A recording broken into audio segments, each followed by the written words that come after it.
اور کیسے نبی جن کے حسن و جمال کو بیان کرتے ہوئے بارگاہ رسالت کے شاعر حضرت حسان بن ثابت رضی اللہ تعالی عنہ لکھتے ہیں وَأَحْسَنُ مِنْكَ لَمْ تَرَ قَطُّ عَيْنِي وَأَجْمَلُ مِنْكَ لَمْ تَلِدِ النِّسَاءُ خُلِقْتَ مُبَرَّأً مِنْ كُلِّ عَيْبٍ كَأَنَّكَ قَدْ خُلِقْتَ كَمَا تَشَاءُ۔ یا رسول اللہ، آپ کی شان اتنی عرفہ و اعلیٰ ہے، اللہ تبارک و تعالیٰ نے آپ کو اس طرح پیدا فرمایا ہے کہ جس طرح آج تک کسی ماں نے بچہ جنا ہی نہیں۔ یا رسول اللہ، اللہ نے آپ کو ہر عیب سے پاک پیدا فرمایا ہے، اس طرح پیدا فرمایا جس طرح آپ چاہتے تھے۔ تو اللہ کے رسول علیہ السلام کی شان ہر ایک نے بیان کی، ہر زمانے میں بیان کیا گیا۔ بیان کرتے کرتے دنیا والوں نے، کسی نے عربی میں بیان کیا، کسی نے فارسی میں بیان کیا، کسی نے انگلش میں بیان کیا، لیکن جب بریلی کے سرزمین سے ایک عاشق رسول اٹھتا ہے، اٹھنے کے بعد دیکھتا ہے کہ حضور کی توصیف تو عربی زبان میں بھی کی گئی ہے، فارسی زبان میں بھی کی گئی ہے۔ اب بریلی کا امام جب قلم کو اٹھاتا ہے، اردو زبان میں نبی کی تعریف میں قلم اٹھاتا ہے، تو یوں گویا ہوتا ہے سرور کہوں کہ مالک و مولا کہوں تجھے، سرور کہوں کہ مالک و مولا کہوں تجھے، باغ خلیل کا گل زیبا کہوں تجھے۔ لیکن یا رسول اللہ، یا رسول اللہ، یا رسول اللہ، تیرے تو وصف عیب تناہی سے ہے بری، خالق کا بندہ خلق کا آقا کہوں تجھے، خالق کا بندہ خلق کا آقا کہوں تجھے۔ بریلی کے امام نے گویا کہ نبی کے شان میں یہ شعر لکھ کر قلم توڑ دیا اور آخری جملہ ارشاد فرما دیا کہ احمد رضا کے پاس اس کے آگے لکھنے کے لیے کوئی جملہ ہی نہیں جو آپ کی شان میں لکھا جا سکے۔ میرے نبی کی شان اتنی عرفہ و اعلیٰ ہے کہ اگر کتابوں پر کتابیں لکھی جائے تو نبی کی زندگی کا ایک چیپٹر بھی لکھ کر ختم نہیں کیا جا سکتا ہے۔ نبی پاک علیہ السلام کو اللہ تبارک و تعالیٰ نے تمام خوبیوں کا، تمام اچھائی اور بھلائیوں کا جامع بنا کر دنیا میں بھیجا ہے۔ دنیا میں جتنے حسین ہیں، تمام حسینوں میں سب سے حسین بنا کر اللہ نے اپنے محبوب کو بھیجا ہے۔ دنیا میں جتنے عقل مند لوگ ہیں، تمام عقل مندوں میں سب سے بڑا عقل کامل والا ذات بنا کر اللہ نے اپنے محبوب کو دنیا میں بھیجا ہے۔ دنیا میں جتنے سخاوت کرنے والے لوگ ہیں، تمام سخیوں میں سب سے بڑا سخی بنا کر اللہ نے اپنے نبی کو بھیج دیا ہے۔ دنیا میں جتنے رسول ہیں، تمام رسولوں میں سب سے اولا و اعلیٰ بنا کر اللہ نے اپنے محبوب کو بھیج دیا ہے۔ غرض کی جس کوالٹی کو دیکھیں گے، جس خوبی کو دیکھیں گے، اس خوبی میں میرے مصطفیٰ آپ کو یگانہ روزگار نظر آئیں گے، یکتا نظر آئیں گے۔ تبھی تو بریلی کا امام جب قلم اٹھاتا ہے تو کیا لکھتا ہے؟ یا رسول اللہ، یا حبیب اللہ صلی اللہ علیہ وسلم، سب سے اولا و اعلیٰ ہمارا نبی، سب سے بالا و بالا ہمارا نبی۔ یا رسول اللہ، کون دیتا ہے؟ دینے کو منہ چاہیے، دینے والا ہے سچا ہمارا نبی۔ سب چمک والے اجلوں میں چمکا کیے، سب چمک والے اجلوں میں چمکا کیے، اندھے شیشوں میں چمکا ہمارا نبی، اندھے شیشوں میں چمکا ہمارا نبی۔ اب ہمارے نبی کا اوصاف مبارکہ میں ابھی اس پر آؤں گا انشاءاللہ، لیکن اس سے پہلے آپ ایک چیز کو سمجھ لیں کہ ہم نبی پاک علیہ السلام کی امتی ہیں کہ نہیں بھائی؟ ہے نا؟ ہم اہل حضور علیہ السلام کی امتی ہیں۔ تو امتی ہونے کی حیثیت سے اگر ہم اپنے نبی کی تعریف کریں، اپنے نبی کی خوبیوں کو بیان کریں تو یہ کوئی کمال کی بات نہیں ہے۔ کمال تو اس وقت ہے کہ جب کوئی غیر ہمارے نبی کی تعریف کرتا ہوا نظر آئے۔ اگر ایک باپ اپنے بیٹے کی تعریف کر رہا ہے کہ میرا بیٹا بہت اچھی پڑھائی کرتا ہے، میرا بیٹا دیکھنے میں بڑا حسین و جمیل ہے، میرا بیٹا بڑا عقل مند ہے، اگر ایک باپ، ایک ماں اپنے بچے کی تعریف کرے، یہ کمال کی بات نہیں ہے۔ کمال کب ہے؟ عربک میں کہاوت ہے الفضل ما شہدت بہ الاعداء، فضیلت اور کمال اس وقت ہوگی جب کوئی آپ کا اگینسٹ، آپ کا مخالف، آپ کا دشمن آپ کی تعریف کرے، اس وقت کہا جائے گا یہ آدمی تعریف کے لائق ہے، یہ آدمی تعریف کے قابل ہے۔ اب آؤ ذرا دیکھو تاریخ کے صفحات کو پلٹ کر دیکھو، ہم امت محمدی ہونے کے ناطے اگر اپنے نبی کی تعریف کر رہے ہیں، یہ کوئی کمال کی بات نہیں ہے۔ کمال تو یہ ہے کہ ایک غیر مسلم سائنسداں، ایک غیر مسلم مورخ نے اپنے نبی کی تعریف میں کیا کچھ لکھا ہے۔ آپ نے ایک نام سنا ہوگا، مائیکل ہرٹ، امریکہ کا رہنے والا بہت بڑا سائنٹسٹ، بہت بڑا قلمکار۔ اس شخص نے پوری دنیا کا سفر کیا اور سفر کرنے کے بعد اس نے ایک بڑی عظیم الشان کتاب لکھی، پوری دنیا کا جائزہ لیا، ہر مذہب کے لوگوں کا جائزہ لیا، تحقیقات کیا اور کرنے کے بعد ایک کتاب لکھی۔ اس کتاب کا نام اس نے رکھا 100 Great Personalities of this World، یعنی دنیا کے 100 عظیم شخصیات، دنیا کے 100 عظیم شخصیات۔ ایک ہوتا ہے نا آج کے دور میں آپ نے سنا ہوگا گینیس ورلڈ ریکارڈ، ہے نا، گینیس ورلڈ ریکارڈ کی ایک بک ہوتی ہے جس میں دنیا کے عجیب و غریب کام کرنے والے یا بہت حیرت انگیز کام کرنے والے لوگوں کا نام وہاں درج کیا جاتا ہے۔ تو مائیکل ہرٹ بھی پوری دنیا کا سفر کیا، سفر کرنے کے بعد اس نے جو نتیجہ نکالا، جو کتاب لکھی، اس کتاب کا نام رکھا 100 Great Personalities of this World، اس دنیا کے 100 عظیم شخصیات۔ لیکن اے مسلمانوں، قربان جاؤ، اپنے نبی کے شان پر قربان جاؤ، اپنے نبی کے مقام پر قربان جاؤ، اپنے نبی کے مرتبے پر قربان جاؤ۔ He wrote that the greatest personalities of this world and he wrote in the first line, first page, he said that the greatest personality of this world is Muhammadur Rasulullah sallallahu alaihi wasallam, peace be upon him, peace be upon him۔ Michael hurt لکھتا ہے، میں نے پوری دنیا کو دیکھا، میں نے مشرق کو دیکھا، میں نے مغرب کو دیکھا، میں نے جنوب کو دیکھا، میں نے شمال کو دیکھا، 100 عظیم لوگوں کو میں نے کھنگالا، لیکن میں نے دیکھا اس پوری دنیا کے اندر سب سے بہترین ذات اگر کوئی ہے تو محمد رسول اللہ کی ذات ہے، محمد رسول اللہ کی ذات ہے۔ تبھی تو بریلی کا ایمان کہتا ہے سب سے اولا و اعلی ہمارا نبی، سب سے بالا و بالا ہمارا نبی۔ ایک عیسائی کرسچن آدمی ہمارے نبی کی خوبیوں کا اعتراف کر رہا ہے، اس سے بڑی بات اور کیا ہوگی بھائی؟ ہم اور آپ تعریف کریں تو یہ کمال نہیں ہے، لیکن ایک غیر مسلم ہمارے نبی کے شان میں زبان کھول کر لکھتا ہے کہ دنیا کے 100 عظیم لوگوں میں بھی سب سے بڑی ہستی جو مجھے نظر آئی وہ دنیا کے اندر محمد رسول اللہ کی ذات نظر آئی۔ ارے آج تو اے آئی کا زمانہ آ گیا، آرٹیفیشل انٹیلیجنس کا زمانہ آ گیا۔ آپ ذرا اے آئی سے پوچھ کر دیکھو، کبھی آپ نے ٹرائی کیا؟ آپ گوگل کھول لو، آپ گوگل کھولنے کے بعد یا پھر اے آئی کھول لو، چیٹ جی پی ٹی کھول لو، کھولنے کے بعد آپ اس سے پوچھو کہ دنیا کے سب سے عظیم شخصیت کون تھے، یقیناً آپ کو یہی آنسر ملے گا، دنیا کی سب سے عظیم شخصیت اگر کوئی ہے تو مسلمانوں کا پیشوا محمد رسول اللہ کی ذات ہے۔ ارے آپ اپنی قسمت پر ناز کرو کہ اس نبی کا کلمہ پڑھتے ہو جن کو اللہ تبارک و تعالیٰ نے سارے عالم میں سب سے بہترین بنا کر بھیجا، سب سے کریم بنا کر بھیجا، سب سے عمدہ بنا کر بھیجا، سب سے حسین بنا کر بھیجا، سب سے جمیل بنا کر بھیجا۔ وہی تو ہماری نبی کی شان ہے، ہمارے نبی کا کمال ہے۔ مفسرین نے لکھا ہے کہ اگر دنیا کی خوبصورتی میں ایک پہلو پر بات کرنے جا رہا ہوں کہ اللہ تبارک و تعالیٰ نے یوں تو اپنے حبیب پاک صلی اللہ علیہ وسلم کو بے شمار خوبیوں سے نوازا تھا، آپ کی ہر کوالٹی 100% مکمل ہوتی تھی، لیکن ان میں ایک خوبی کو میں بتاتا ہوں کہ میرے نبی علیہ السلام کے حسن و جمال کا عالم کیا تھا، میرے نبی کتنے خوبصورت تھے۔ میں نے ایک کتاب پڑھی تذکرۃ الانبیاء، اس کتاب کے اندر لکھا ہوا ہے کہ اللہ کا پیغمبر حضرت یوسف علی نبینا علیہ السلام، آپ نے بھی سنا ہوگا، بہت خوبصورت تھے، لیکن کتنے خوبصورت تھے آپ کو نہیں معلوم، آپ بس اتنا جانتے ہیں کہ حسن یوسف بڑا مشہور ہے۔ مفسرین نے لکھا ہے کہ یوسف علیہ السلام اتنے حسین و جمیل تھے، جب پانی پیتے تو حلق سے پانی نیچے اترتا ہوا دکھائی دیتا، کہو سبحان اللہ۔ اتنے خوبصورت تھے یوسف علیہ السلام کہ جب پانی پیتے تو حلق سے پانی نیچے اترتا ہوا دکھائی دیتا.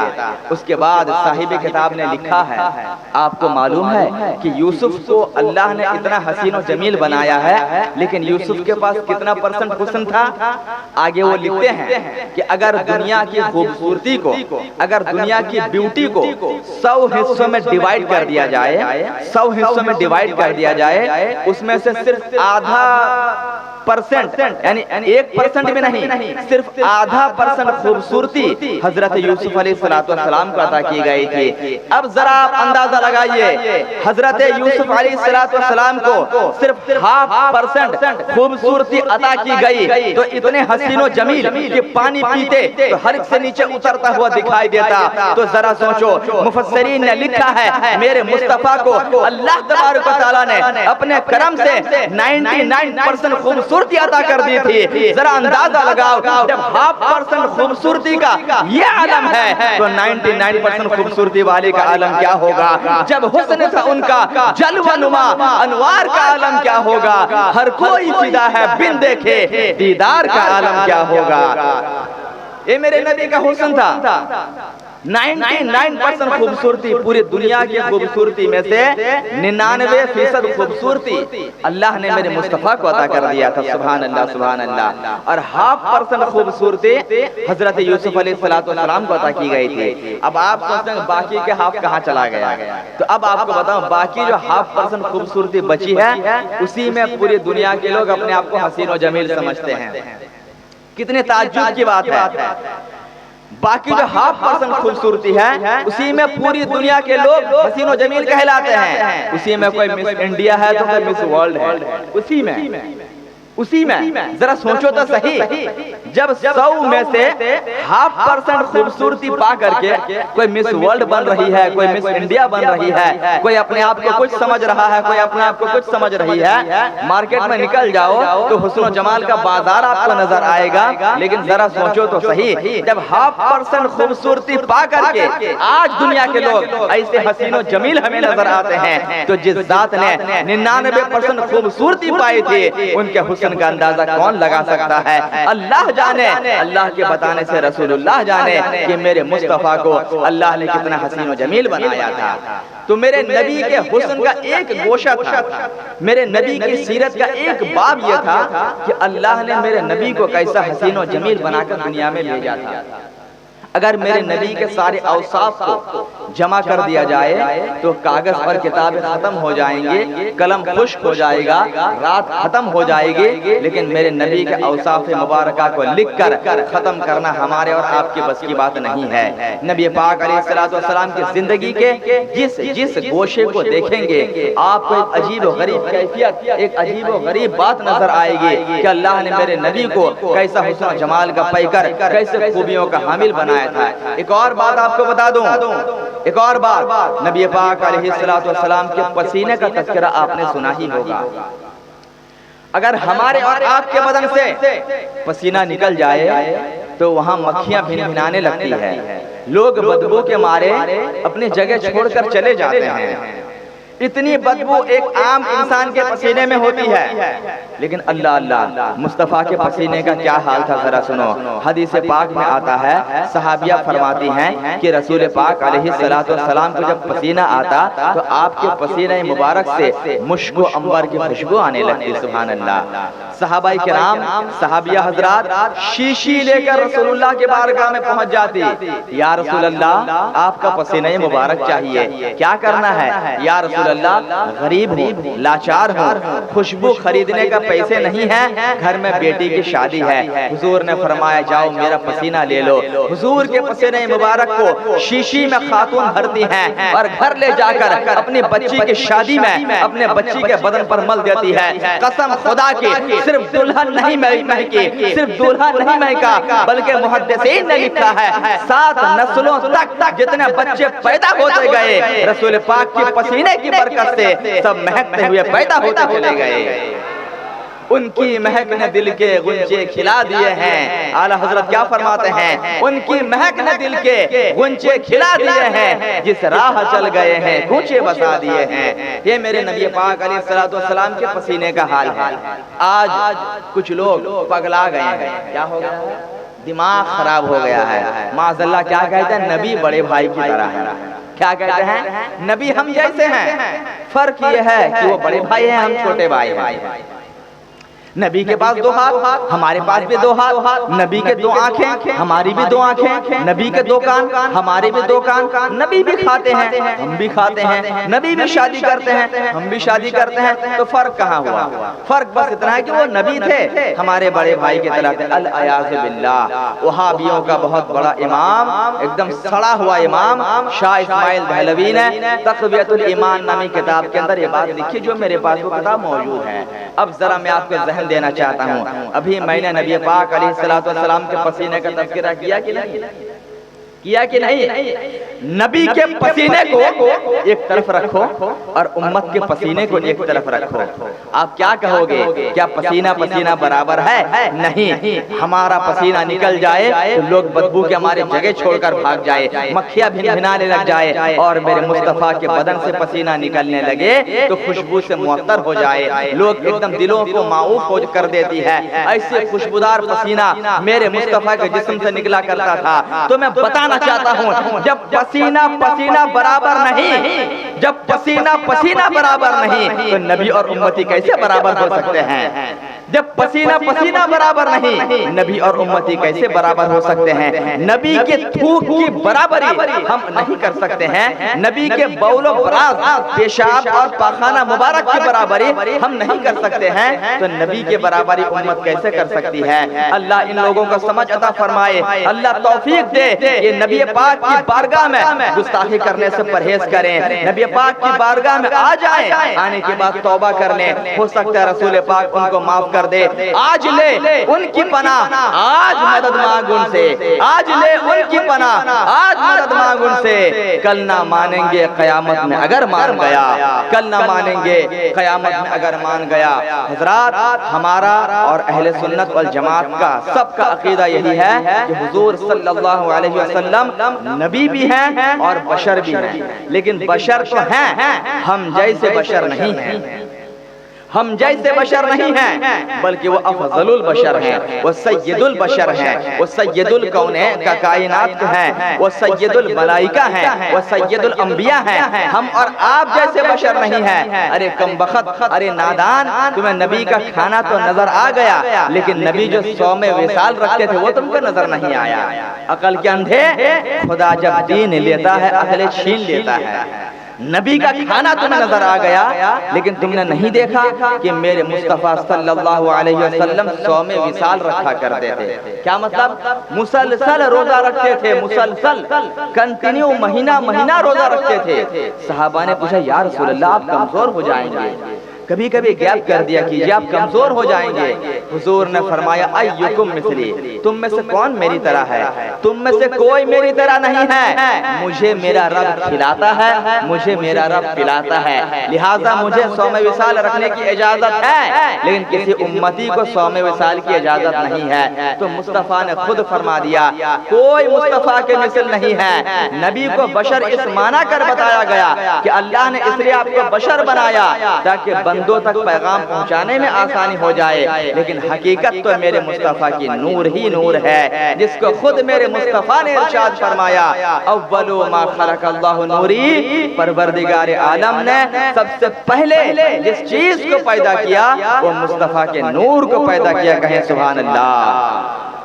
میرے مصطفیٰ کے نور کو، تو میرے نبی نور بھی ہیں اور بشر بھی ہیں، لیکن ہم جیسے بشر نہیں بلکہ نوری بشر ہیں۔ یہ اہل سنت والجماعت کا عقیدہ ہے۔ ایک بات ہمیشہ یاد رکھیں کہ نبی خدا بھی نہیں اور خدا سے جدا بھی نہیں. اسی نے کیا بہترین انداز میں کہا تھا, میں مانتا ہوں اے عقل والو میرا محمد خدا نہیں ہے, میں مانتا ہوں اے عقل والو میرا محمد خدا نہیں ہے, مگر یہ نقش دلوں میں کر لو کہ وہ خدا سے جدا نہیں ہے, مگر یہ نقش دلوں میں کر لو کہ وہ خدا سے جدا نہیں ہے. اللہ تبارک و تعالیٰ نے اپنے محبوب کو سارے کمالات اور ساری خوبیاں عطا کر دی تھی. آپ کی زندگی کے جس پہلو کو دیکھیں, جس چیپٹر کو دیکھیں, آپ کو روشن اور تابناک آپ کی سیرت مبارکہ نظر آئے گی. آج آپ کا جلسہ سیرت رسول کانفرنس. اب اس کے تعلق سے میں نبی پاک علیہ السلام کی کچھ سنتیں اور کچھ سیرتیں موجودہ دور کے لحاظ سے سائنسی پہلو کے اعتبار سے آپ کے روبرو رکھنا چاہوں گا. لیکن آئیے اس سے پہلے ہم اور آپ مل کر ایک بار جی لگا کر درود پاک پڑھ لیں. اللہم صلی علی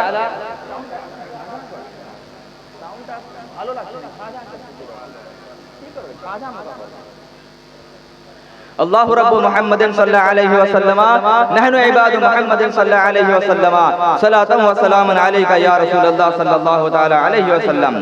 حضرات محترم, نبی پاک علیہ السلام کی سیرت دنیا کی تمام سیرتوں میں سب سے بہترین سیرت ہے. آج تک دنیا میں جتنے لوگ آئے ہیں ان تمام لوگوں میں سب سے بہترین سیرت اگر کسی کی ہے تو سیرت مصطفیٰ ہے, کیونکہ قرآن اس پر ناطق ہے. قرآن کہتا ہے لَقَدْ كَانَ لَكُمْ فِي رَسُولِ اللَّهِ أُسْوَةٌ حَسَنَةٌ.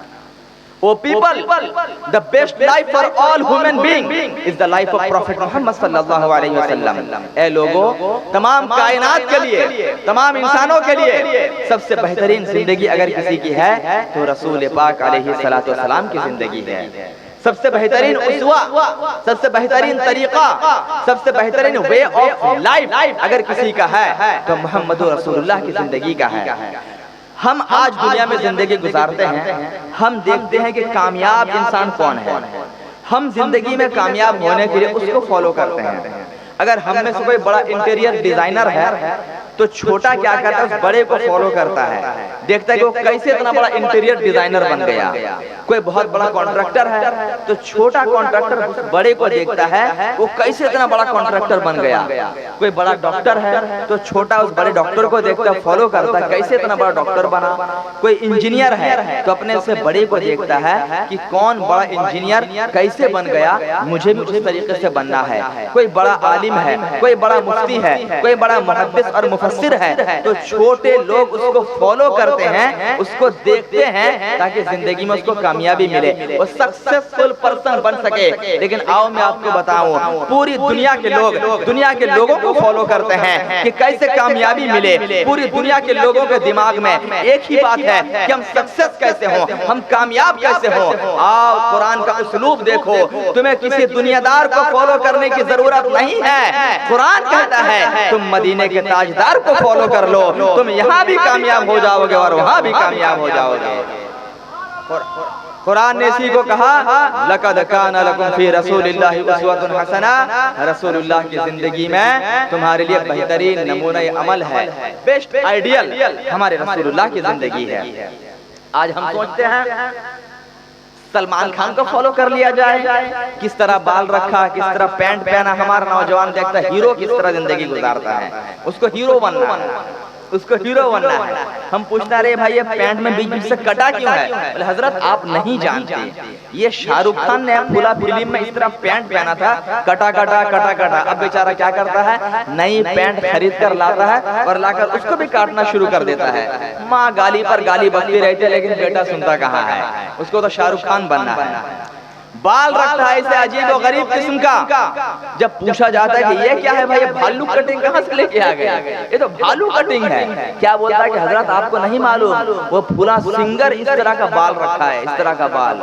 تو نوجوان کیا کرتا ہے, ہیرو کو دیکھتا ہے, ایکٹر کو دیکھتا ہے, کس کا لباس کس طرح ہے, کس کا چلن کس طرح ہے, کس کی چال کس طرح ہے. موٹا موٹا چین ہاتھ میں پہنے گا, پتہ ہی نہیں چلتا ہے کہ مرد ہے یا عورت. ارے ہاتھ میں چین پہننا, بریسلیٹ پہننا تو عورتوں کا کام ہے.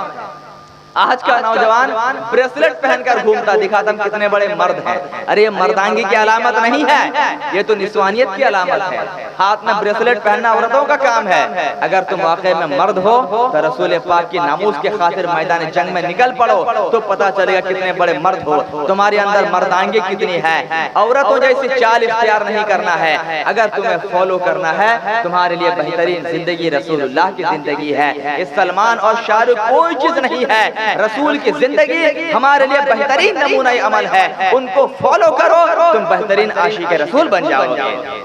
اور ہماری بہنیں بھی اس میدان میں کم تھوڑی ہے, کمپٹیشن کا مارکیٹ ہے.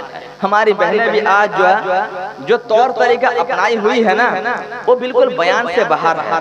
بتانا تو نہیں چاہیے لیکن اگر ہم بتائیں گے نہیں تو آپ کو اپنے غلطی کا احساس کیسے ہوگا.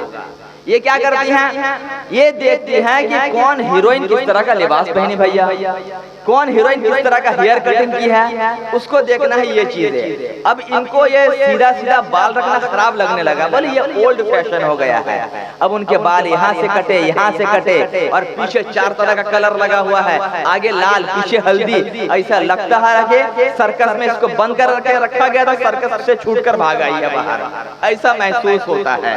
اور ان کے لباس کو دیکھو بھائی, اب پتہ نہیں کیا کیا نائرا گائرا پاکستانی ہندوستانی سوٹ چل پڑا ہے. ایک سے ایک ان کے لباس دیکھو.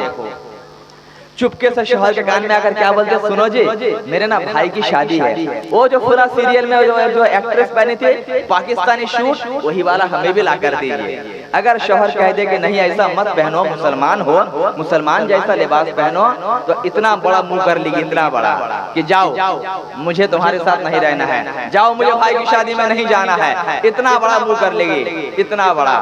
میری بہنوں یہ تمہارا رویہ نہیں ہونا چاہیے, یہ تمہارا کیریکٹر نہیں ہونا چاہیے. تم فلم کے ایکٹریس کو مت دیکھو کہ کون کیا پہن رہی ہے, تم دوسرے کے زیورات کو مت دیکھو کون کیا پہن رہی ہے, تم دوسرے کے چال چلن کو مت دیکھو کون کیا پہن رہی ہے. ارے تم یہ دیکھ لو رسول کی بیٹی نے کیا پہنا تھا, تم یہ دیکھو رسول کی بیوی سیدہ عائشہ صدیقہ نے کیا پہنا تھا. قسم خدا کی اگر تم نے سیدہ فاطمہ زہرا کی چادر کو آج اپنے سر کے لیے اوڑھنی بنا لیا, کل میدان قیامت ہوگا اور تمہارے ہاتھ میں فاطمہ زہرا کی چادر ہوا کرے گی, تم ان کی کنیز بن کر جنت الفردوس میں داخل ہو جایا کرو گے.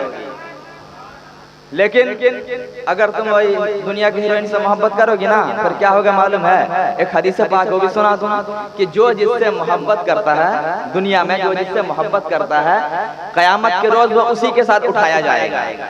اگر ہم غوث پاک سے محبت کریں گے بروز قیامت حضرت غوث پاک اپنے قبر مبارک سے اٹھیں گے, ہم غلام بھی ان کے دامن کو تھام کر ان کے ساتھ ساتھ اٹھیں گے.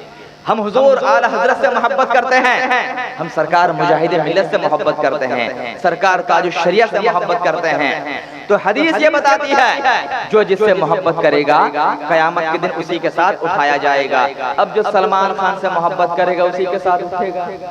ابھی جلدی گنیش پوجا کیا ہے بھیا, یہ سب نام کے مسلمان ہوتے ہیں. گنپتی کی پوجا کیا ہے, پورے گھر والے مل کر پوجا کر رہے ہیں.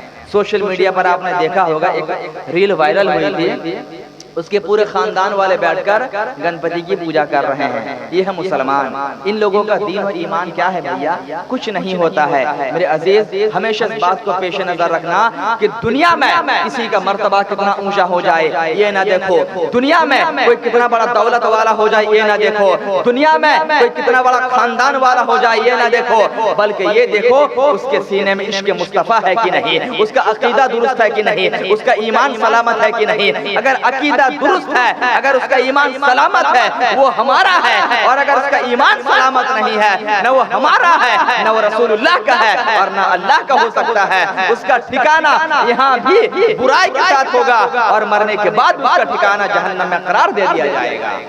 یہ نہیں دیکھنا ہے پرسنالٹی کیا ہے بلکہ اصل بیس اور اصل بنیاد تو عشق مصطفیٰ ہے.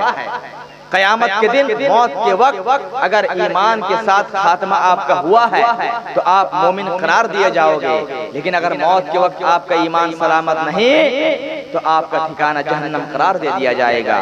درود پاک پڑھیں اللہم صلی علی سیدنا مولانا محمد وعلی آلہ وصحبہ وبارک وسلم اجمعین. صلاۃ و سلام علیک یا رسول اللہ صلی اللہ تعالی علیہ وسلم۔ حضرات محترم، میں عرض کر رہا تھا کہ حضور علیہ الصلوۃ والسلام کی زندگی، آپ کی سنت جس سے آج ہمارا بہت دور ہو گئے ہیں، سنت نبوی کے فائدے سنیں اور سائنس کا ریسرچ سنیں، کیونکہ ایک بات ہمیشہ یاد رکھیں کہ آج جو سائنس ہے نا، یہ کہیں اور سے نہیں آئی ہے، بلکہ قرآن و حدیث سے سیکھ کر لوگ سائنٹسٹ بن رہے ہیں، ہے نا؟ اصل قرآن ہے، حدیث ہے، آج اسی پر ریسرچ کیا جا رہا ہے اور ریسرچ کر کر کے لوگ نئی نئی چیزوں کو بتا رہے ہیں اور ایجاد کر رہے ہیں۔ میں سب سے پہلا نقطہ بتاؤں، آقا کریم علیہ الصلوۃ والسلام ارشاد فرماتے ہیں، حدیث مصطفیٰ سنو، میرے نبی ارشاد فرماتے ہیں، صلوا باللیل والناس نیام تدخلوا الجنۃ بالسلام۔ رات کو نماز پڑھو، رات کو نوافل پڑھو، اس وقت پڑھو جب ساری دنیا کے لوگ سو رہے ہوں۔ فائدہ کیا ملے گا؟